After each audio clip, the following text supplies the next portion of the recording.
You bought some gluten-free sourdough starter. Now what do?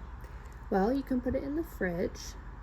You don't have to use it right away. You can put it in the fridge for a couple of weeks. But once you are ready to start, you're gonna feed it. So you get a new jar. In the recipe that I've included, you need 150 grams of starter.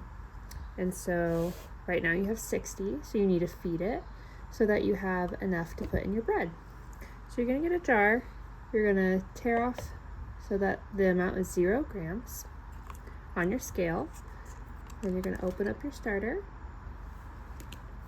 and you're gonna put the whole thing in there.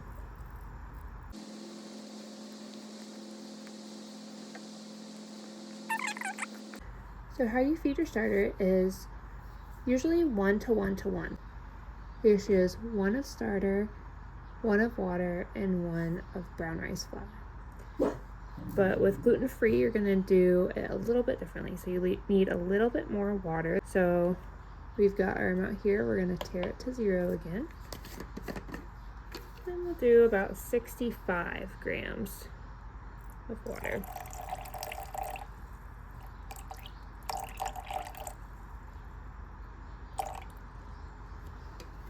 There we go, 66, that's close enough. I'm gonna stir it up.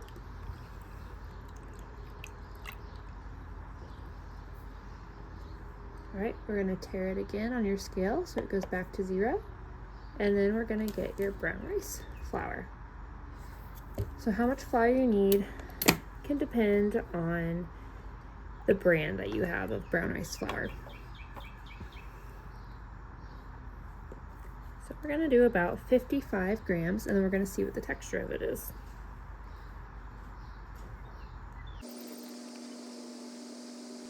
There we go. All right, then we're gonna mix it up.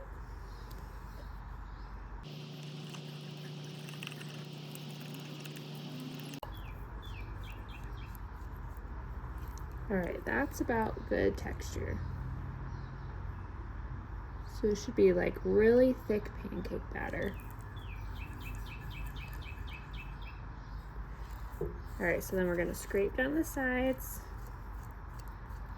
And this part's important because you need to see how much it rises. There we go.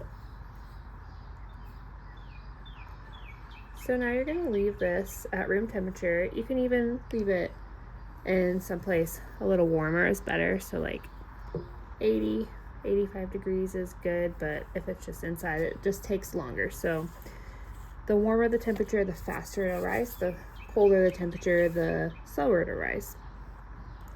But you can see we're about right here, and it should about double. Sometimes it does a little less than double because it's gluten-free. It just doesn't rise quite as much.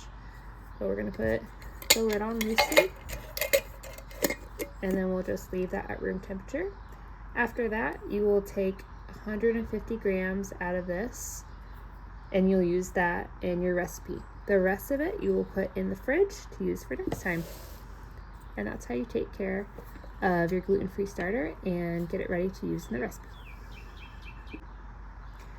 This is some starter I fed earlier for some bread that I'm making, and I just want to show you the texture. So you can see on the side, you can see all the bubbles. It about doubled. It was about there. It's about doubled now. And the inside will have kind of like a mousse-ish texture. So you can see the crackly, there you go, get focused. The crackly texture on the top, and when you comb through it, there we go. It'll have these bubbles underneath. And it'll have that mousse-like texture.